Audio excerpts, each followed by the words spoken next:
have a question for you. Have you ever heard of enlightened sexuality?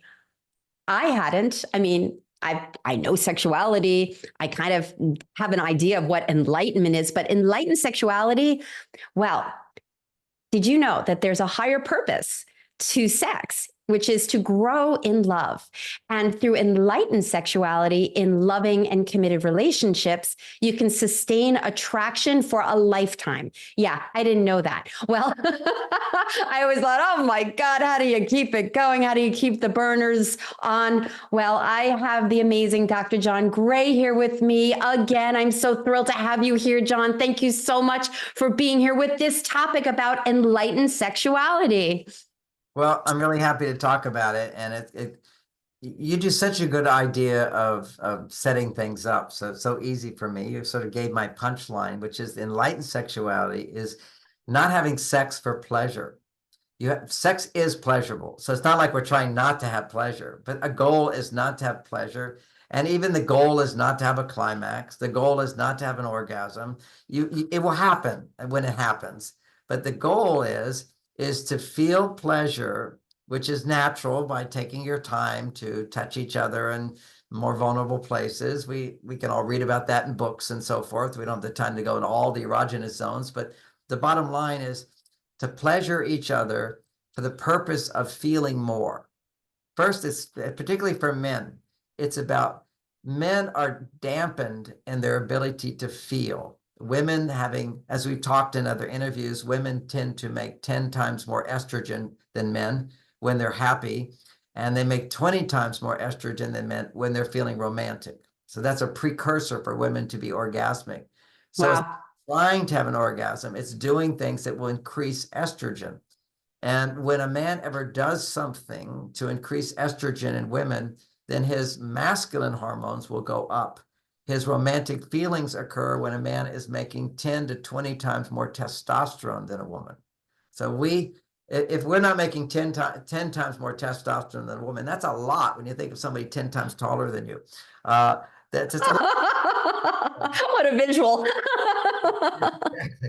Well, for a man, if you're making more testosterone, like I go to work, like right now, I'm making at least 10 times more than any woman would ever make. Probably more because I have high testosterone levels, because I'm competent and I work and I continue to work into my 70s. You know, my life is filled with work that I love to do. I love to do is my estrogen. I work is my testosterone, so it's stress-free.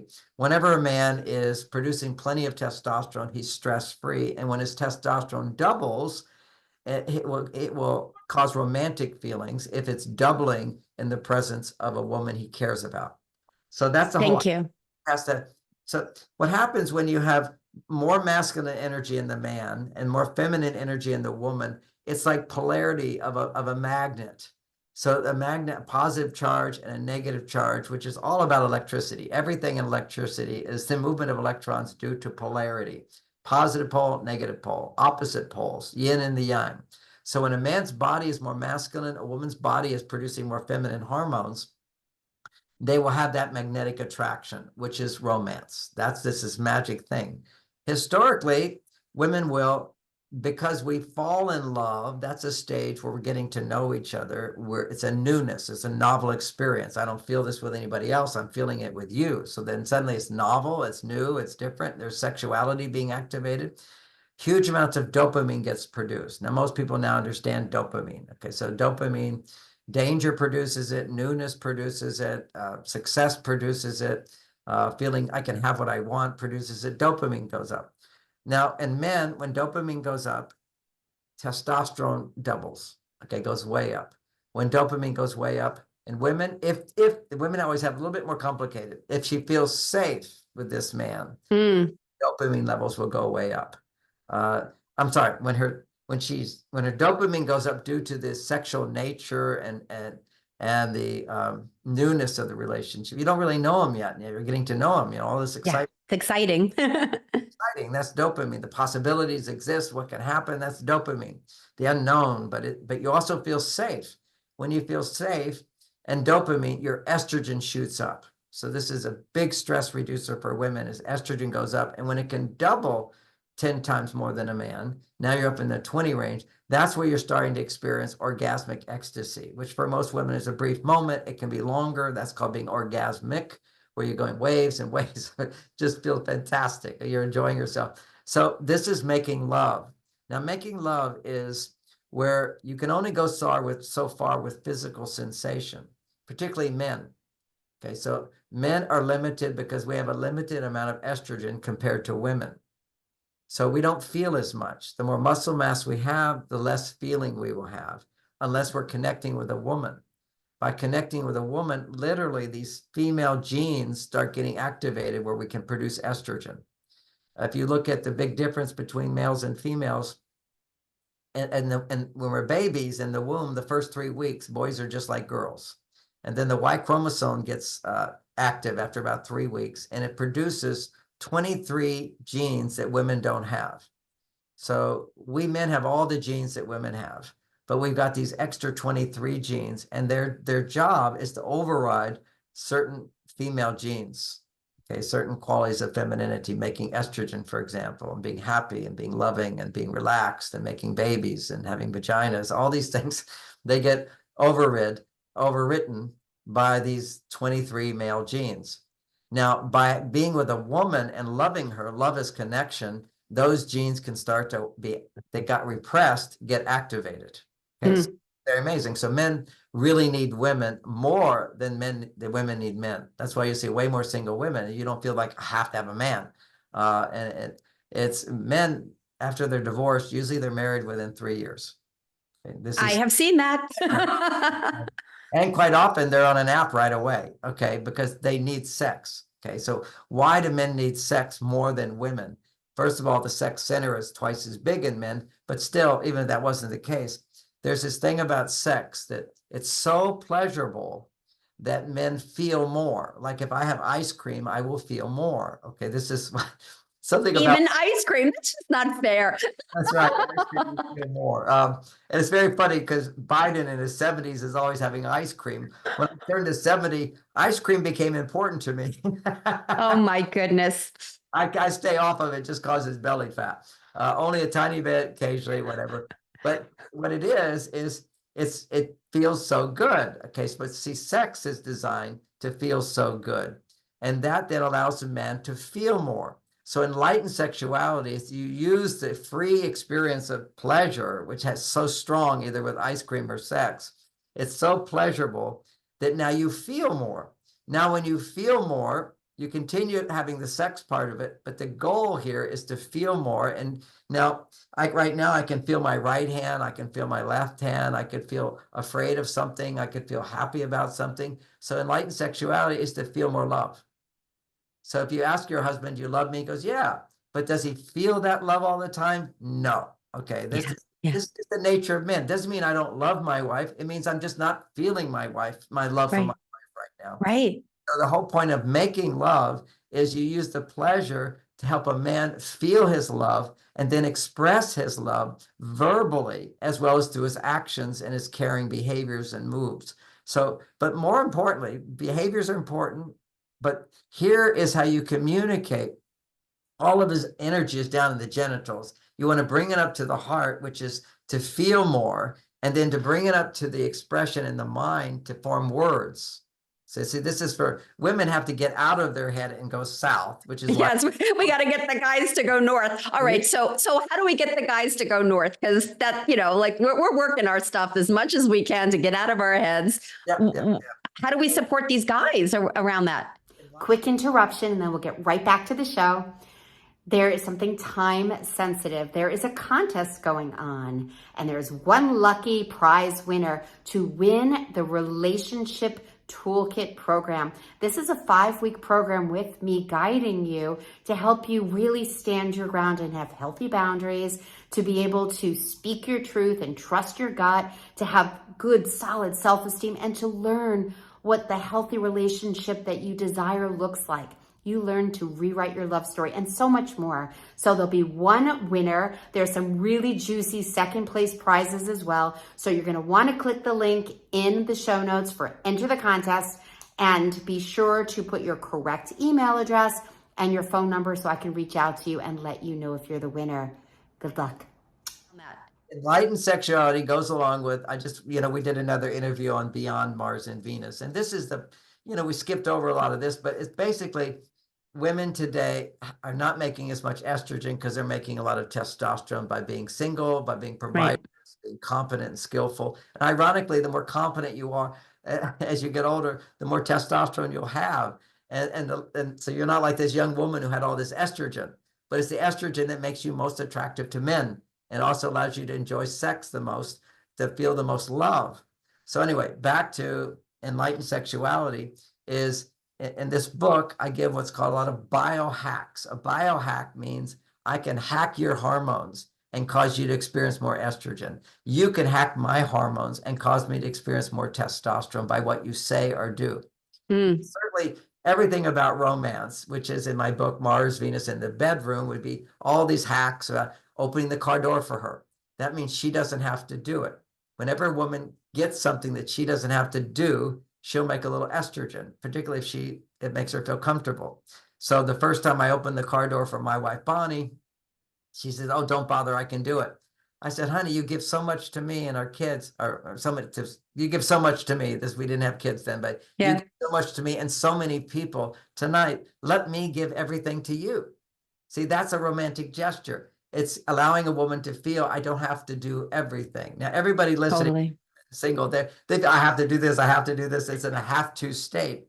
That's why going to a restaurant, you see, women can cook for themselves, but you go to a restaurant, somebody's doing it, so you don't have to. So whenever you take away a have to, you get, oh, I can depend on someone else and they'll do this for me. So that's the estrogen going up. So once we get vulnerability is where we can feel I really need your support. That's being vulnerable. If without that, it could hurt. It could be painful, whatever. So that's a kind of vulnerability. When a man's on a romantic date, he also is being vulnerable by taking risks to try to please you. So that's his vulnerability, is to take the risk. And so her vulnerability is a part of her that every woman feels. And this is important because when women have been married for a long time, let's look at them for a moment. They want to feel like they felt in the beginning, right? You want to bring back those feelings. So I say, okay, look at what you felt in the beginning.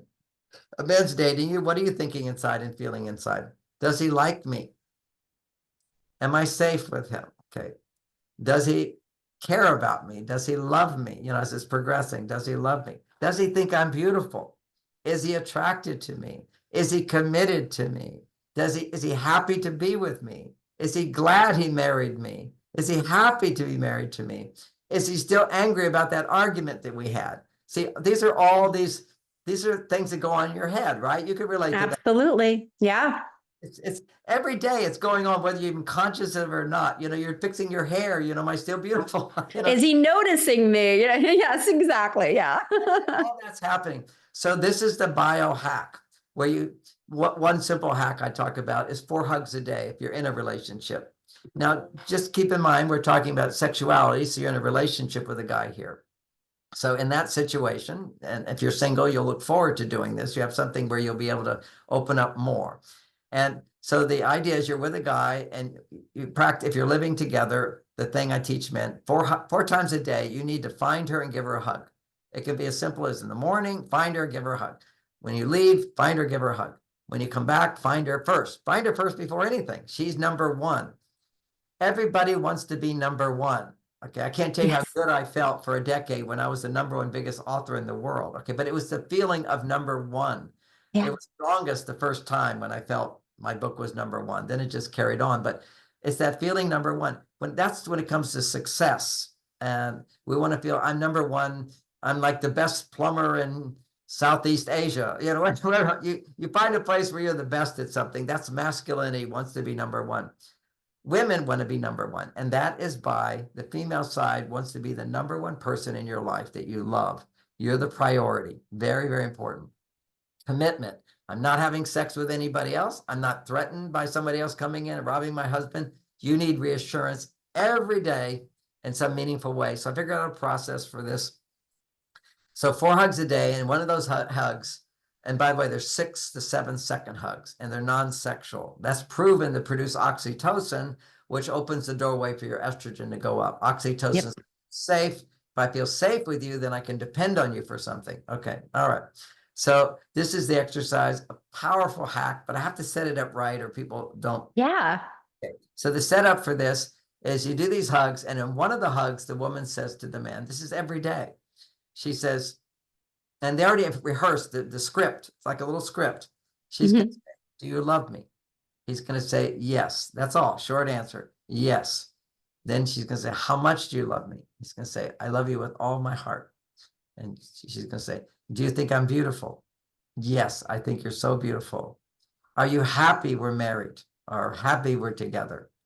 I'm so happy we're together. Are you sure? Yes. Am I the only one for you? You are the only one for me. Are you still angry about what happened the other day? I'm not angry at all. I love you so much. Okay. You just went through any little insecurities that might be lingering around that would never come up to the surface, because if you were to say to a man, do you love me? His answer would always be, of course I love you. Of course I love you. Yeah. Or if you said, are you still angry? Well, yeah, I'm not angry anymore, but he's not feeling it. That's that series of questions. He will begin to feel the answers more as he says them, if they're the answer to something you're feeling the need to hear. So whenever women are in touch with their feelings, men connect to their feelings. It's only through your feelings that I can connect with my feelings. And so and they warm up. So then once you practice this outside the bedroom, then while you're making love, you do that many, many times.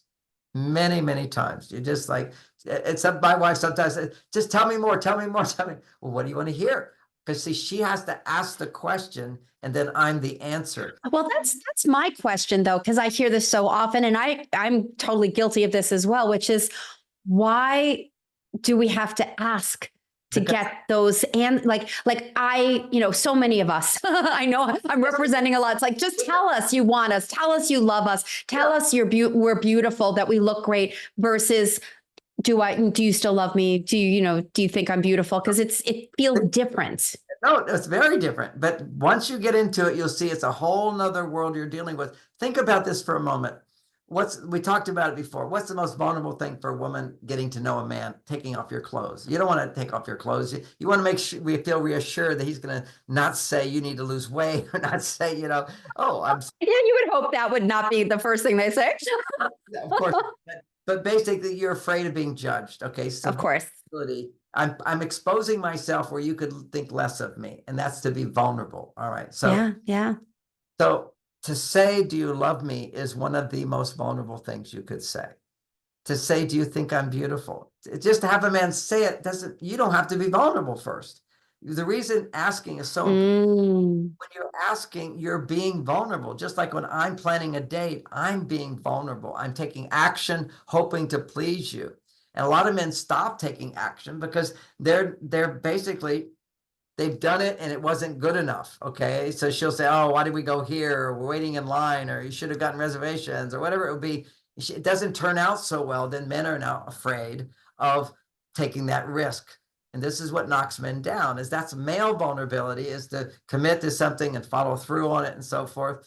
Female vulnerability is to take off the clothes, reveal what you wouldn't normally reveal. And all my talks and books and everything, there's always a chapter on how to ask for support, because women think, why should I have to ask for support? Because women freely give support. A baby doesn't know how to ask for support. So the woman's brain is always giving. And if you're giving, it's also, you don't have to ask, because the expectation, if I give you a lot, you'll naturally give me a lot. So that's the way some women will ask for help, is by giving a lot. And now it's your turn to give to me. Formula doesn't work. It's literally learning how to ask. But you're right. Women go, I shouldn't have to ask. You don't have to ask me. I'll say loving things. And I'll add to it another thing. Let's just say you had an argument the other day, and then a man said, honey, I just want you to know I love you. A part of you can go into, well, then why did you say that thing the other day? But if in that moment you had to say, do you love me? Or are you still mad at me? It's just like, what if he said, yeah, I'm still pissed off at you? It's a vulnerable thing. So my point here is that when women are vulnerable, that makes men's testosterone go up, turns men on to you. And you can do this every day. You just say the little script, and my clients do it. And sometimes it's more exciting than others, we'll put it that way. But you just has to be in the mix. I'm a woman. I need reassurance. I need reassurance every day. There's other I ways love that. of reassurance, but verbal reassurance takes you to the highest level. Then when you're being sexual, verbal reassurance just takes you to the higher level. I It's love it. the whole body experience. So good. I want to ask you something that I've been seeing and hearing over and over right now, which is the 90-day no sex, no kissing when you first meet somebody. Are you up on that whole science around that? And Tell me people about it, and I'll have my comment. well, supposedly, the science shows that, obviously if a woman gets sexual very soon out the gate, she bonds with them much more quickly. But Yes. a guy, the testosterone estrogen thing, it's like they're that, and I'm so not the expert here, but the gist is there, there's the women should wait 3 months and have this getting to know each other time period where the man gets to know you and gets to bond with you, gets to connect with you without getting sexual. Because if you get sexual too soon, that he's already gotten you. So that energy is gone, the chase thing. And that the bonding sometimes doesn't happen.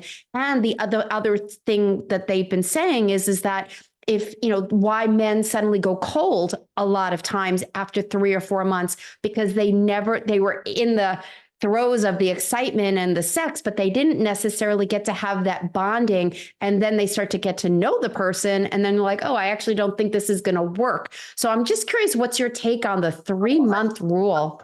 I've never seen any science on that, other than I explained that exactly the same in this book here. So somebody might be just saying what I said, and the science part of it is the hormone side of it. Mm-hmm. I don't know any study in the 3-month rule. What I know is that it's the hormone dynamic. So this is how it works. And I agree with everything that was just said. I think it all came from me because I'm the guy. Nothing new under the sun, and you started the ball rolling, so I'm not surprised.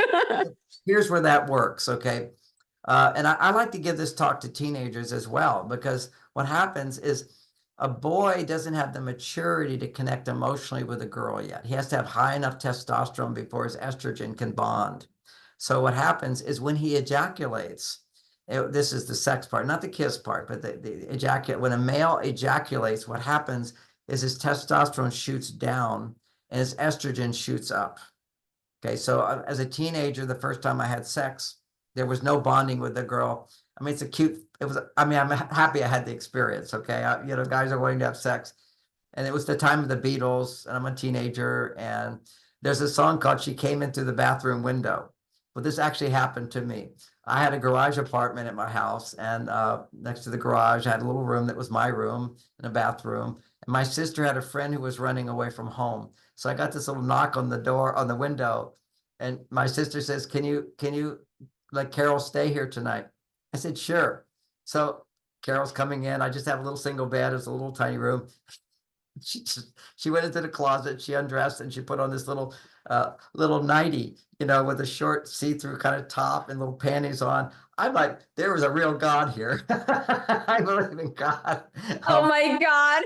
It was an oh my God. So I'm lying in bed with her, and I'm a shy guy, and I'm not gonna take any advances, but we're just lying there, and then suddenly the breathing starts to change, and I touch her little finger, and she touched my little finger, and nothing is spoken, and then one thing leads to another, and my God, it was the best experience. This is my dream come true. And so we had a intercourse. We had the intercourse, and I'm just sitting there like, it's happened. I felt so good. And I'm lying next to her. And then after a little while, I can't breathe. I feel claustrophobic. And then I just feel like I need to get away a little bit. And I'm on the edge of the bed. And she says, everything all right? Yeah, everything's great. That was wonderful. It was amazing. But I can literally not breathe, because what happened is my testosterone was gone, and I was just left with all this estrogen, which is actually a light state for a man. And so although I'm very happy, but at the same time, my body just has to have space to rebuild my testosterone. I don't know any of this. I just know I can't breathe. Then I said, I laid down on the floor. Okay, I just couldn't be in the bed with her. I had to lay down on the floor. And then she says, "Is everything all right?" I said, "I have this back problem. Sometimes I have to sleep on the floor." And then I couldn't sleep. I mean, I felt so happy. Oh, I couldn't sleep. Now I couldn't breathe. And all this was such a dramatic hormone shift because I hadn't yet to develop high testosterone in her presence. It just, the testosterone went up. It was great. The estrogen shoots up with an ejaculation. My testosterone goes down. And for men to lower estrogen and rebuild testosterone, they need distance. That's why men have their cave time. That's why men roll over and go to the other side of the bed. You know, this is like, I just went to my female side too far, and now I have to come back to my male side. Distance. The male side is detachment. Doesn't mean indifference, but it's a detachment. So it's a whole hormonal thing. And because this was only the best experience of my life. And then I couldn't sleep in my room. I snuck out of the room, got on my little motorcycle, Honda 65, drove to a friend's house, woke him up, and spent the whole night talking. Why can something so fantastic, you have to have a piece of paper to say it's okay. And the reason you need a piece of paper to say it's okay from that point of view, I'll now answer my question I had then, is a piece of paper is just a symbol that you're in a committed relationship with this person. So the commitment to be with a woman, to be with a girl in your relationship, what happens is a different hormone gets produced after ejaculation. And this is the research shows, is that when a male is in a committed relationship, when he ejaculates, a hormone called prolactin gets produced. If he's having sex with himself or with porn, and basically with a girl you don't know, you don't make prolactin. Prolactin is the hormone that when you love someone, you're committed to them. What happens is you don't think about, you don't need space afterwards. You're more connected to your partner. It's a connection. It holds you into that. But anyway, the other aspect of it is when you have a climax, estrogen is bonding. Okay, estrogen is I need you, I'm there for you. When a girl has a climax, her estrogen becomes 20 times higher than a man's. Okay, a man's normal, but his estrogen goes up. But what happens is testosterone goes down, he ejaculates. Now he has no attraction to her at all. Actually, he has repulsion from her. So it wasn't a mental repulsion. My body just had to get away. right. It wasn't just pulling me in. I mean, we get sucked in, the attraction, that's polarity. But what we do is when we ejaculate, we neutralize the polarity. There's no polarity anymore. I just went to my female side. She's on her female side. She's more on her female side than ever. I've just gone to my female side because it feels so good. Anytime you eat ice cream, it feels so good. You go to your female side. This is like the best ice cream. So I'm feeling connected, feeling so much love even. I just felt like she gave me the greatest gift in the world, okay? So all that good feeling basically sucks the testosterone out of me. I go way to my female side, now I come back to my male side. If I'm in a relationship with her for several months, for example, and I use 3 months as just a kind of a general thing, particularly for young people. The older you become, the more balanced you are of your male and female side. Like right now, my estrogen levels are off the chart. I mean, I am a heartfelt, happy, loving grandfather, husband. I serve the world, and yet my testosterone is 50% higher than when I was a young man. You don't have that as a young man. Okay, so what happens is you have an ejaculation, huge estrogen, testosterone plummets, and you pull away. And instead of attraction to her, you have repulsion to her. And so that repulsion, you got to get away. So when he gets away, let's say you had 15 dates, where in those dates you did things for her. You earned her love. So you have a heartfelt connection. See, this is, you built up your testosterone just taking her to dinner. You built up your testosterone having a conversation with her and her being impressed by you. You basically know her. So you have a connection with her in your mind and in your heart. So once you have a connection there, the sexual connection is depolarized after ejaculation for a male. So there's no attraction down south. But if you still have connection here and here, you don't completely pull away. You still love them, you care about them, you have memories with them, you have time with them, and so forth. So the mind and the heart stay connected, but sexually, it's like a fuse is blown and takes a while for sexual potency to come back. So Hmm. that's the dynamic hormonally. So a young woman, she's just going to completely bond. Her estrogen levels are going to go to this really high level, and he's going to detach. It only makes her feel hurt inside, makes her feel not, what did I do wrong? Why doesn't he want to call me back? Why isn't he into me anymore? He was so into me. What did I do wrong? Yeah. And, I remember, my own personal experience. An example of that is back in the 90s, I did, I think, 16 Oprah shows. I was her coach. I taught her to meditate. And then one day she wouldn't call me back. What happened? It took me years to find out what happened. And because you just feel like, what happened? You don't know what happened. And there's no contact. Your brain just goes, well, that was so good. That was such a good relationship. What happened? Finally, I talked to a producer and found out that when she joined the Billionaires Club, I don't know if you know the story of Oprah joining the Yeah. club, but they came in and, they're the World Economic Forum, Bilderberg Group, and they have an agenda for the world. They say that when she heard that agenda, she went into another room and threw up. Don't need to go to that place now. I'm talking. Yeah. But the agenda was you're not allowed to endorse gender differences. And she was already getting a lot of feedback that she was supporting me in my work. She loved my book. She promoted my book. But people were saying, he's a sexist. He's a sexist. You can't promote that. And so, the forces like in universities is all, I was teaching at Harvard and at Stanford and in other schools as well, coming in as a guest speaker. That all stopped because Wow. squeaky wheel just says, oh, he's a sexist. You can't have him come. So this was, but until I understood, why isn't she calling me back? Why aren't they inviting me back? What did I do wrong? And all the talks were great. They got great reviews. It was because now people had told her, you can't support that guy.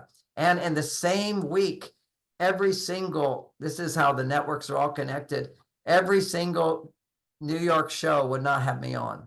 I used to Wow. be a show expert all the time. Good Morning Show, CBS Today, CBS show, whatever that was called. I knew all the talk show interviews. They loved me. Who doesn't love talking about gender difference? Okay, relationships. It's such a fun little topic to have. Katie Couric, remember when she left her network? She was planning a 6-week thing on Men Are From Mars, and we were talking, Oh, and they said you can't do it. So it's at the very top. This is not the agenda of our planet right now, of those who have power to talk about gender differences. They want to neutralize gender, and then that gets rid of sex, and then that gets rid of children, and now everybody's dependent on the government. And anyway, we're coming back to enlightened I was sexuality. just gonna say, wow, I know that's a huge topic.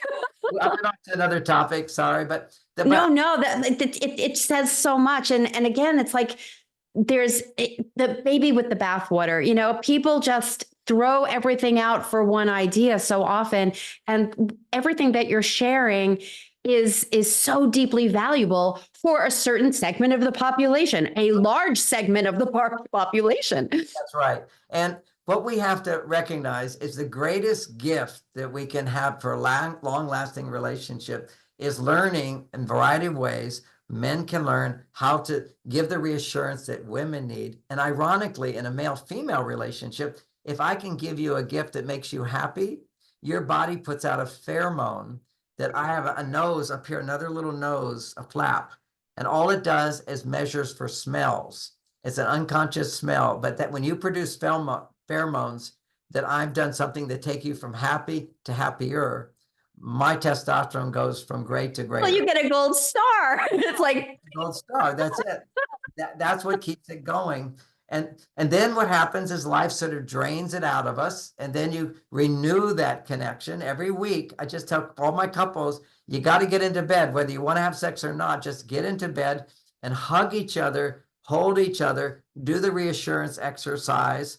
Just connect and see what happens. And what happens is, particularly when you have a loving commitment to your partner, this prolactin hormone that gets produced when you have commitment, it interferes, it actually negates a man's horniness. Men stop feeling, I have to have sex.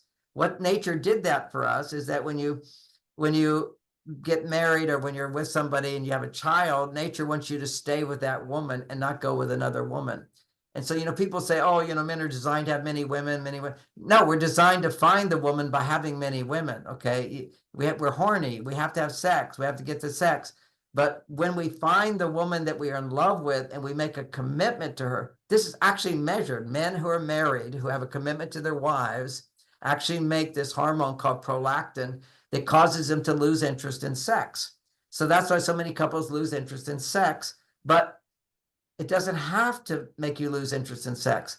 If you have polarity in your relationship, if the man is more masculine, producing masculine hormones, and the woman is more feminine, you're not walking around like a horny man. You're not thinking about other women at all. It's just when you get into bed, when you're feeling closer physically, you feel that attraction like click in. Like if you had a magnet, there'd be a point where it goes click. That's the turn on. And That's beautiful. it's amazing. What's my experience? That's how I can describe this. I love it. Completely not interested ever. And my wife, that's one of the things we do, the reassurance. And do you want anybody else? No, I only want you. Are you sure? Absolutely. Oh, Anybody. You're the one for me. And it's just so sweet to be able to sort of share those insecurities as part of a process. And, love it. and can give you that reassurance. And Everybody wins. everybody wins. Everybody wins. Thank you. Thank you, John. This is, again, just such a treat to have you on my show and sharing your wisdom. So many golden nuggets. Thank you. Thank you. Thank you for your time and your work in the world. Such a pleasure.